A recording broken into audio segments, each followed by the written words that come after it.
Ouais yo les amis, aujourd'hui on se retrouve pour un tuto sur VRChat au niveau des avatars. Vous allez voir que c'est la fonction la plus importante de VRChat, c'est-à-dire les fonctionnalités des différents avatars, les possibilités.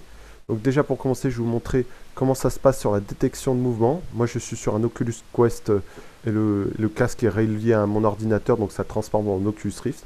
Donc vous allez voir que ça détecte aussi bien les mouvements de mes mains ainsi que la tête. Je vous montre ça tout de suite. Alors, c'était pour vous montrer un exemple de tracking. Là, vous voyez, ma bouche, elle bouge quand je parle. Alors, le casque détecte mes mouvements de tête en fonction de comment je m'incline. Les yeux aussi, en fonction de si vous inclinez comme ça, vous voyez, ils peuvent suivre le regard. Les mains, ça c'est le plus important, selon la position que vous faites. Donc, si vous ouvrez, vous voyez, ça suit parfaitement. Ce qui est vraiment bien fait dans VRChat. Après, vous pouvez faire plusieurs expressions. Yeah, yeah, yeah, yeah. Et il y aura juste les jambes. Là, par contre, j'ai pas de tracking sur les jambes. Donc là, ça sera avec le curseur quand je bouge. Après, je peux me déplacer dans l'espace, hein. Mon personnage se déplace aussi en fonction de ça, hein, pour vous en rendre compte. En fait, ouais, même les mouvements du corps sont détectés, hein, en fait, hein. Et voilà, moi, c'était pour vous montrer comment ça marchait le tracking avec les manettes et le casque sur Oculus. Bon, maintenant, je vais vous montrer un monde pour tester les avatars qui est pas mal, avec pas mal de miroirs et de place. Et beaucoup de monde également. On part tout de suite dedans. On va faire le portail pour que vous le voyez bien. C'est parti. Alors on se retrouve sur le monde d'avatar testing. L'avantage c'est un monde où on peut vérifier la taille de ses avatars et on a la place. On a vraiment de la place pour tester différents endroits nos avatars. Alors déjà, avant de commencer de vous montrer différents types d'avatars et leurs fonctionnalités, je vais juste faire un mini récapitulatif. Vos avatars, vous avez partie favorite, c'est ceux que vous avez enregistrés quand vous sélectionnez. Il y a marqué Unfavorite, ça c'est quand vous les désactivez. Si vous mettez Favorite, c'est pour les garder en favori. Il y a Avatar Stat, il faut savoir que les avatars, ils jouent un affichage de polygones limité. Donc plus c'est rouge, plus ça veut dire que la performance n'est pas complète de votre avatar. Moi dans mon cas, je vais vous montrer sur le mien. Sur celui-là par exemple, ça va à peu près, même s'il y a des zones rouges quand même. Et dans l'ensemble c'est vert, c'est plutôt bon. Alors quand c'est trop rouge, en fait, ça peut vous faire bugger ou des fois de poser des problèmes d'affichage sur l'avatar. Également, ce que je voulais mettre en avant, c'est les possibilités. Euh, alors, vous avez possibilité de copier d'autres avatars. Je vous montre ça directement en image. Là, par exemple, c'est sur un Mégatron que j'ai croisé. Donc, on peut le sélectionner. On clique sur le menu et on sélectionne l'avatar. Et après, vous n'avez plus qu'à sélectionner cloner. Alors, quand il a accepté la personne de mettre l'avatar en public, vous pouvez le cloner facilement. Des fois, c'est pas possible. Ça vous permet d'avoir certains avatars qui ne sont pas disponibles parce que la plupart des avatars, on les trouve dans des mondes en fait. Les mondes d'avatars, comme Avatar Testing, donc il y a marqué Avatar World dans le jeu globalité. Et vous pouvez aller dans tout cela, il y a plein d'avatars. Alors la plupart du temps, c'est des avatars plutôt classiques, comme je vous montre en image, il y en a vraiment à l'appel. Et vous pouvez choisir, et après, à force de farfouiller, vous trouvez beaucoup d'avatars intéressants. Je vous ferai des vidéos spéciales sur des mondes d'avatars très intéressants avec vraiment des très belles animations. Alors il reste une dernière méthode pour avoir des avatars aussi. Il s'agit de passer par le logiciel Unity qui est proposé avec VRChat. Alors il faut le télécharger indépendamment. Alors moi je vais vous mettre un lien dans la description. En attendant que je fasse le mien, ça va être le lien d'un autre youtubeur. Donc n'hésitez pas à aller voir dans la description si vous voulez savoir comment ça marche. Alors parmi les animations que je vous ai montrées directement par l'Oculus avec les mains pour les positionnements des doigts et tout, vous avez d'autres possibilités. Je vais changer d'avatar, je vais vous montrer ça. On va prendre celui-là pour vous montrer.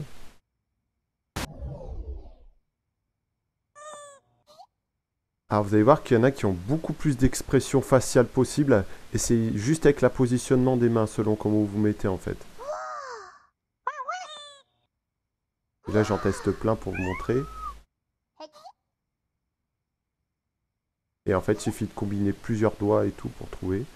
Alors certains personnages par la VR, on peut les diriger, on peut diriger un projectile grâce à la VR à la manette. Alors je vous montre ça en direct. Certains projectiles peuvent être dirigés en direct, ce qui nous donne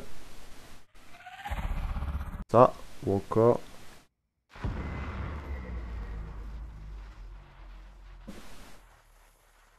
Yes! Voilà, c'était juste pour vous montrer. Donc là maintenant, ce que je vais vous montrer, c'est les différences de taille qui sont vraiment impressionnantes d'un avatar à l'autre. On peut avoir aussi bien des avatars, moi je dis 30 cm, en réalité il existe encore en dessous. Je vais vous montrer ça en image.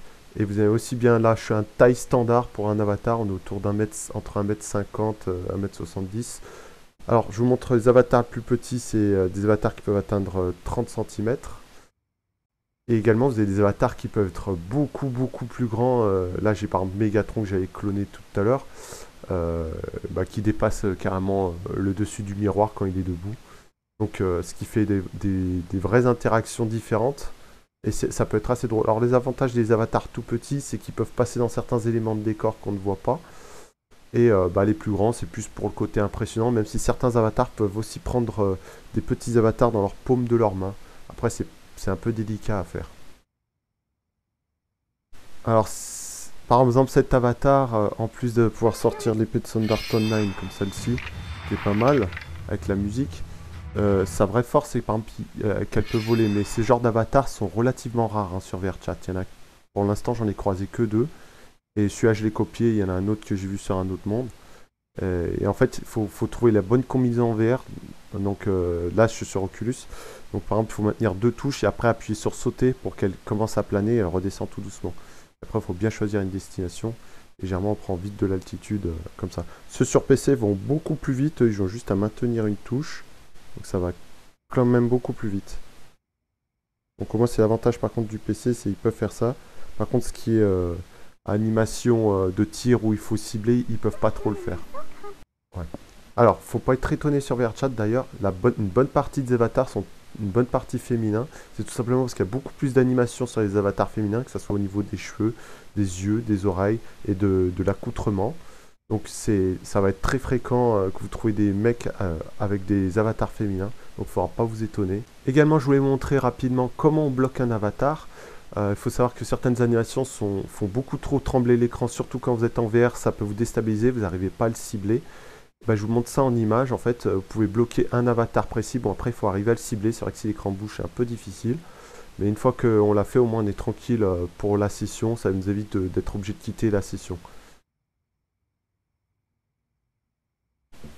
Alors, dernière chose que je vais vous montrer, c'est qu'aussi les avatars ont des animations par la partie emote, c'est-à-dire tout ce qui est animation. Donc, vous avez tout ce qui est pas de danse ou autre expression. Je vous en montre une par exemple.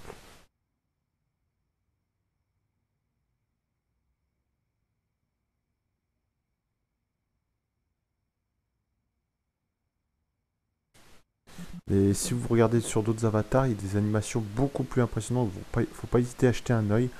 Des fois, ça vaut vraiment le coup. Bon, j'espère que vous avez aimé cette vidéo. J'essayerai de vous faire un autre tuto sur les mondes aussi pour vous expliquer plus en détail. Et après, on se retrouvera pour des explorations avec un peu plus d'avatars what the fuck ou un peu plus drôle. Vous verrez, c'est pas mal à voir aussi. Allez, à très bientôt. Vas-y, je te regarde. Oh merde, ils se foutent tous devant. Ils savent que j'enregistre ou quoi là? Allez, vas-y, lance.